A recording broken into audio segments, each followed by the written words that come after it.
Aye, Jacko. You took enough on when he took these on, didn't you? No, I can't handle, pal. Give over. What do you know about pigeons? It'll cost you a fortune to feed these, you know. Yes, but I've got great plans for these pigeons. Aye. Putting a bid in, are you? Waiting for the privatisation of the GPO. Jack Duckworth's Pigeon Express. I can see it. Season starts.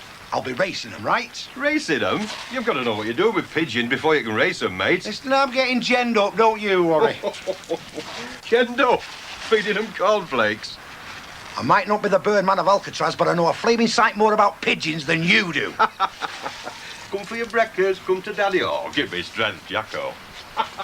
Listen, lads, on your travels, if you happen to fly over him, on the words, dizzy height, you know the business.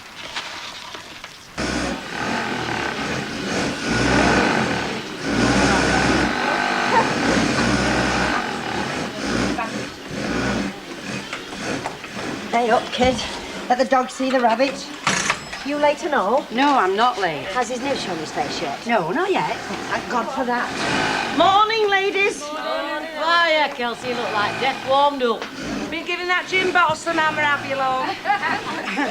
If you want me to shift... Oh, well, unless you want me to sit on your knee. No, you better stay where you are, Ellie, for now. Hang on, just a minute. Since when have you been cracking the whip again? Haven't you? Good news, then. Did you know Ivy's got a stripes back? No, I did not. Look, Ivy, now Elsie's turned in. If she wants a machine... I'm not that desperate for it, love. I think we better wait and see what Mr. Baldwin has to say, all right? Yes, Ivy, I think we better add. There is some stuff in cutting wants fetching up, Elsie, if you can get a trolley. Hey, fasten your seatbelt, kid. I think it's going to be one of them days. And that'll be enough out of you lot. Well, couldn't you get her to eat anything? Well, nothing much to speak of. She looked sideways at a bit of toast and that was about it. Poor Rita. I don't know how she stands it in that house with Len's things still all around her. Well, his shoes and his suit still in the wardrobe. His toothbrush. Well, she's sorting his stuff out gradually.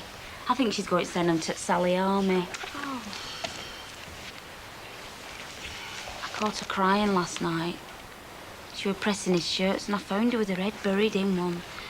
She were crying her heart out. Well, somebody ought to be with her. Well, she don't want anybody. She insisted I come here today and help. I think I'll pop round. Oh, did she say whether she might be coming in, though? She said she might pop down to the yard. 'Cause Deirdre's there, see, helping her with bills and books, you know, and things like that. Did Deirdre volunteer, like? Well, she rang, actually, and said, you know, if she had any problems with business, she'd be glad to help out. Well, she'll be a big help. 'Cause she used to work there, you know, Deirdre did. Oh.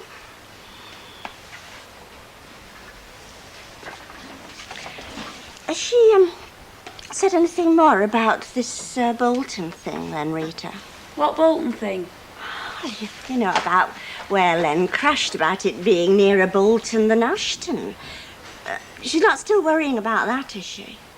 Not said out else to me.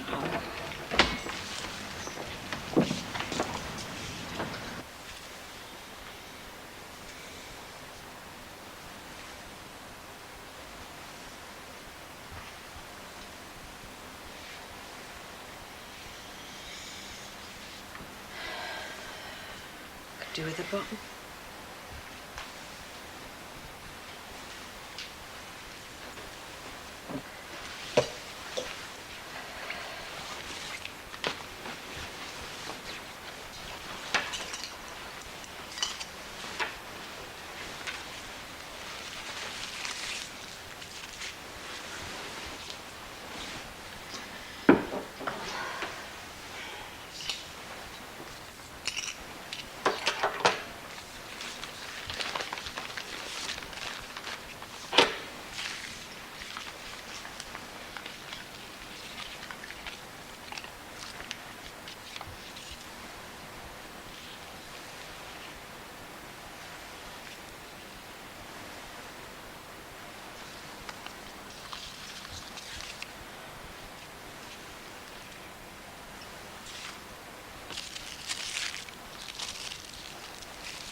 At least it's a comfort to know that you're going to be staying over for a week or two. I mean, I did think you might not want to be hanging around, sort of thing. What made you think that?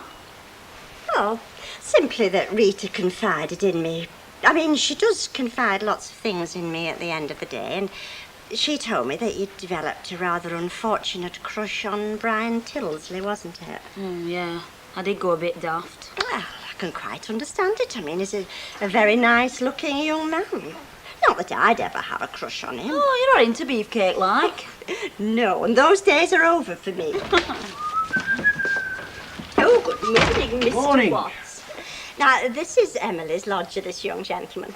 Hiya. Hiya, nice to meet you. I don't suppose you've met Sharon, have you? She's staying with Mrs. Fairclough for the time being. What can we get you? Get me? What did you come in for? Oh, he comes in to talk to me about astronomy and aerodynamics and Woody Allen and shoes and ships and sealing wax and all sorts of things. He's a great talker, is Curly.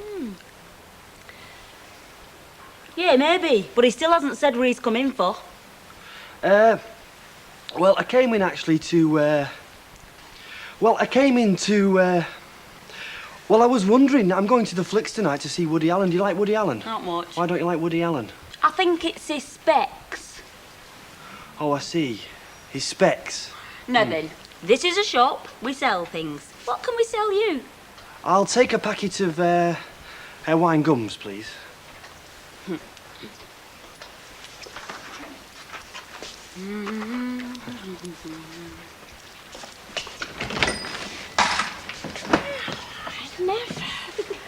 Death's come over him. He's usually so talkative. I think he just fell in love. In love? What with? With me! It happens all the time.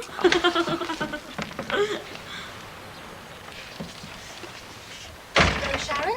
I heard you were over for the, Yeah, well, anyway. I hope you're keeping well. I must say, you've certainly grown. Don't you think she's grown? Yes, I suppose she has a bit. Right. Ivy asked me to call in and pay for the papers. I'll get the book. Oh, I see. You read it in the paper. Yes. Yes, it was a great pity. Anyway, as I say, obviously we won't be able to carry out the work. Yeah. Yes, I'll tell Mrs. Fairclough. Thank you very much. Bye-bye. That was Mrs. Bauer. Len was down to plumb her washing for her. She asked me to pass on her condolences. I've just fetched these down. I found them round the house and that. They're just bits and bats, mostly to do with job. Apart from that, I wondered if you needed a lift. You could brew up. Right. Kettle. I never realised, you know, when you volunteered, how many memories you'd have at yard. I hope you've not been upset. Well, I've had a tear or two, I must admit. I expected it. It's been like paying my last respects, I suppose. Well, I appreciate it, though. Now, where's the tea? Oh, it's in the tin marked split pins. At least it used to be. Split pins. No, that's as it says, split pins. Filing system's improved. Try tap washers. Ah, here we are. Tap washers. Victory. Is there, anything down in the job book for Bolton? You noticed anything, no? Only there's a Bolton telephone number among that lot, written on a beer mat. Probably some bloke he met in a pub wanted some work doing or something. Yeah. Yeah, of course. Right, World Authority, tell me this. What is the worst disease a pigeon can get, and how do you know when it's got it? Oh, well, ringworm. It is not ringworm. It is the never disease. And you can always tell when they've got it because they fly around leaving deposits on everything. Oh, yeah. Very droll. What happens when you run out of cornflakes? You feed them an all brand for the breakers. Nice one, Fred Features. Look, I'll tell you what I'll do, joking apart. We'll both go down to that coach, you pick a bird and I'll pick a bird and we'll race them, OK? And then, just to show that I can put my money where my mouth is, I'll back my selection to the tune of a tenner. Now then, you cover that. I'll give it to the clerk here. There you go. Winner take all, right? Where are all the girls today? There's not been a soul in from Baldwin's. Ah, there's a rush on. Tell you the truth, I think you're saving up for Christmas. Hey, you You don't look too happy, lovey. My snow boots are letting water in. No, seriously, I'm a bit fed up, especially with that madhouse over there. To tell you the truth, I feel like chucking it all in. Oh, Lord. Hey, kid. None of my business, like, but these days, before I chucked a job in, I made damn sure I got another first. Don't you worry, kid. I've got quite a few fish in the pan. Mr. George Newton, for instance. My boss, you mean? Fed lad at Newton and Ridley's? Yeah? Do you remember? He came here a while back and I sat over there and he chatted me up a bit. And he says, there's always room at our place for a well-groomed, mature woman, he says. Doesn't keep horses, does he? I don't care what he keeps as long as he keeps his promises. And up to now, he's coming up roses. Now, keep it under your arm. No kidding. I rang him up and made an appointment to see him and I have to be at the brewery for 2:30 and I better get my skates on if I'm going to be there in time. Wish me luck, kid. All the luck in the world, Petal.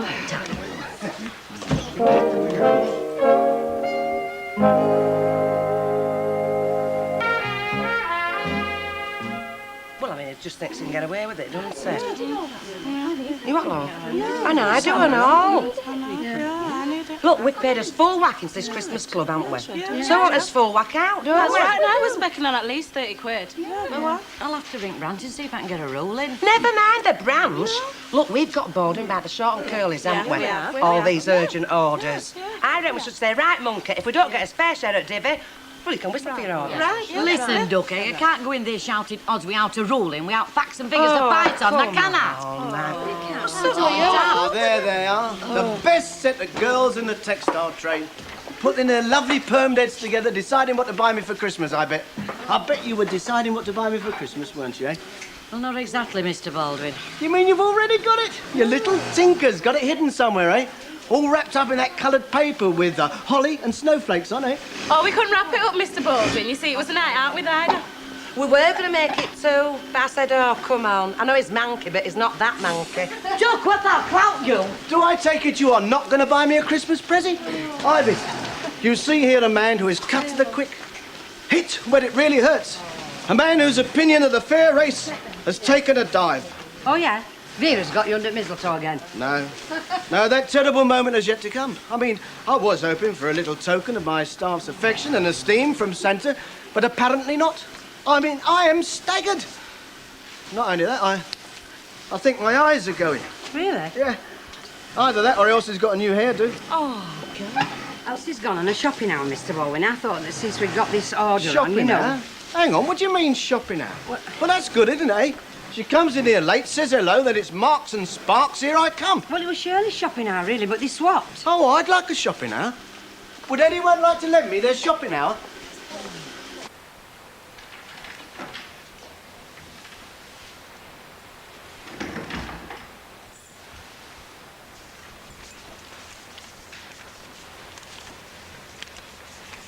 You in, Rita? It's only me, Mavis.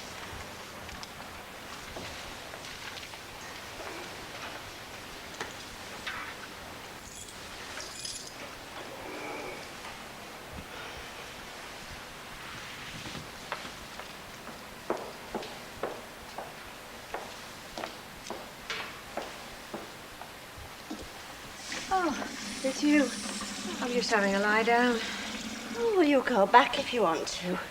I just thought I'd pop in, have a bit of late lunch with you. I was down at the yard. I've had a cuppa with Deirdre. You have yours, though. Have you eaten anything? I can't face out. I'm sure you'd feel better if you did. I doubt it.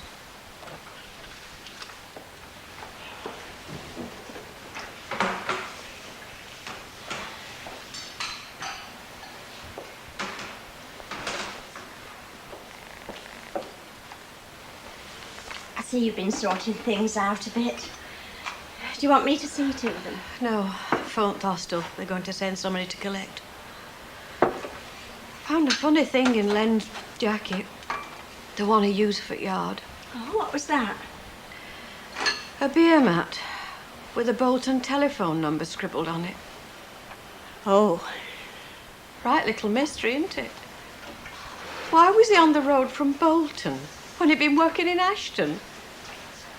And now this beer mat with a phone number on it. Like it were a keepsake or something. I mean, he could easily have met somebody in a public house there. I mean, some fella that was going to give him work. I suppose so. That's exactly what Deirdre said. Well, it makes sense, doesn't it? Yes, I suppose it does, but I don't know, it just keeps niggling at me. Look, didn't the doctor prescribe you some new sleeping pills? I don't want sleeping pills. I want peace of mind. Oh, I'm sorry, Mavis. I don't mean to be sharp. I'm just not fit company. You don't mind if I go upstairs, do you? No, of course not. Do you want any shopping doing? I've left a list. Give it to Sharon. Oh, look, Mr. Baldwin, if I start cracking whip, she's going to go off like a bottle of pop. I mean, you lit this fuse, you know, when you led her to believe she were in line for my job. And what with one thing and another, she's going to explode and I'm not getting full blast. I mean, you can't expect... Excuse me. Shirley's going for cakes. Do you want any? I'll have a word. Elsie, come in a minute. Shut the door. Now, look, I've got this new order to cost. I'm up to my eyes, so staff problems aren't exactly the top of my list. But, well, I understand you've not been too happy lately. How can you say that when every day's like a party out there? There's me and Shirley playing musical chairs, and you and Ivy doing the postman's knock bit. Oh, Elsie, come on, don't give me the old routine. I'm doing you a favour. You know you're not great shakes on that machine. So just stop at the moaning, will you? I'm beginning to think you've got delusions. You're royalty or something. You're right. You know, you put your finger right on it. I think I'm Prince Philip. All right, you think you're Prince Philip. I think I'm Napoleon. Now we've got this identity crisis sorted out. Do you mind getting out there and doing a bit of work with some degree of efficiency? Yes, of course.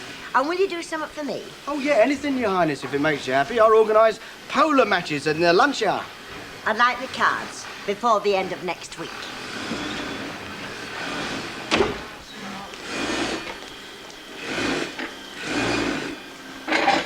What were all that about? They give me a rise. Look, I am not getting cold feet, but it's all very much up in the air, isn't it? There's nothing up in the air about it at all, Jack. I'll spell it out for you. Look, all we have to do is go down to that pigeon cote, you pick a bird and I'll pick a bird. Then we'll get some trustworthy person to take them to a pre-designated spot and let them go. Now, the rule is, it's the first bird back in that pigeon cote's the winner, right? Right. All we need is some trustworthy person. Hey, and your 10 quid on the table up front, OK? Aye, but well, the problem is I'm a little bit light already. Oh, bottling out here. Admitting it. Been shouting your gob off all the time, have you? Look, do I look puddled? I know I'm into a good thing here. No, the way I know my birds, but it's drumming up the brass. A vodka and orange, Betty love, and a pint of bitter for muscles there. Oh, spending your club money, eh? I hear you've got quite a nice little bit of divvy. Hey, well, I'm not complaining. Listen now, go sit down. You watch so you don't get his paws on the change. Looking forward to Christmas, I hope? Our once girl and her mother saw that was cooking dinner. Hey, love, in our house, it was who was carving the turkey. Do you know we'd all want a leg? We'd have been better off with a centipede. What? Oh, hello, Brian. Hello, Sharon. We meet again. Huh?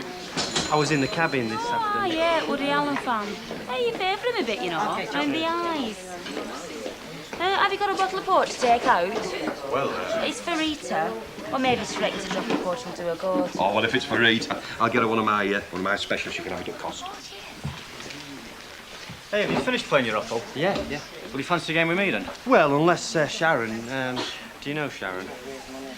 Well, if you fancy a game later, okay. Yeah, right, OK. Hey, whose T-shirt? I call him Godzilla. Well, Come on, look, the thing is, I've had my eye on this little item that I know is just what you want. You've kidnapped Gregory Peck. I have not kidnapped Gregory Peck. You've written to Paul Newman, then asked for a pair of his comms. Oh, come on, cut the gag machine. I mean, here I am, planning a Christmas surprise for the light of my life. You're having a transplant. Transplant? What do I need transplanting? Hey, knock it off. It's supposed to be a family goal for this. Look, I want to get you a Christmas present, don't I? But I'm a bit short. Christmas Eve, I'll do a bomb, won't I? Until then, I'm Brassic Lint. Oh, I'm Brassic Linton now. Oh, come on, don't be tight. I mean, you've just drew your Christmas divvy, haven't you? And all I need is a tenner for deposit. Deposit? Oh, it's something big then. Hey, it's not that sunbed I saw, is Look, it? a classy bit of merchandise, this. But the thing is, if I want it, I've got to get it now. I've got to pounce. Look, I suppose I could ask our Terry, couldn't I? Oh, you're not sponging off them. Look, there. On one condition.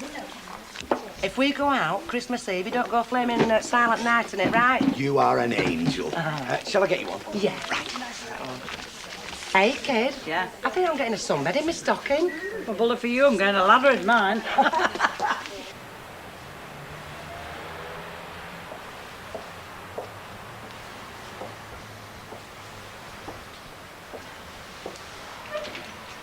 Hi. Are you still here? I didn't realise how late it was myself till Ken gave me the buzz. Well, I'm very grateful, thank you. I'm just glad I could do something to help. Anyway, I've done you a sort of a rundown of where you stand with the orders and the bills and everything. It's on the desk. Oh, well, I'll go through them. Give me something to occupy my mind. Right. And don't forget to lock up. Bye, love. Good night. Thanks again.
Bolton 399410, Mrs. Proctor speaking. Hello. I'm sorry to disturb you. I just wondered if you knew a Mr. Len Fairclough. Yes, I do. Well, I'm afraid I've got some bad news for you. Mr. Fairclough was killed in a road accident a few days ago. Oh, my God. Who is it calling? This is Mrs. Fairclough, Len's wife.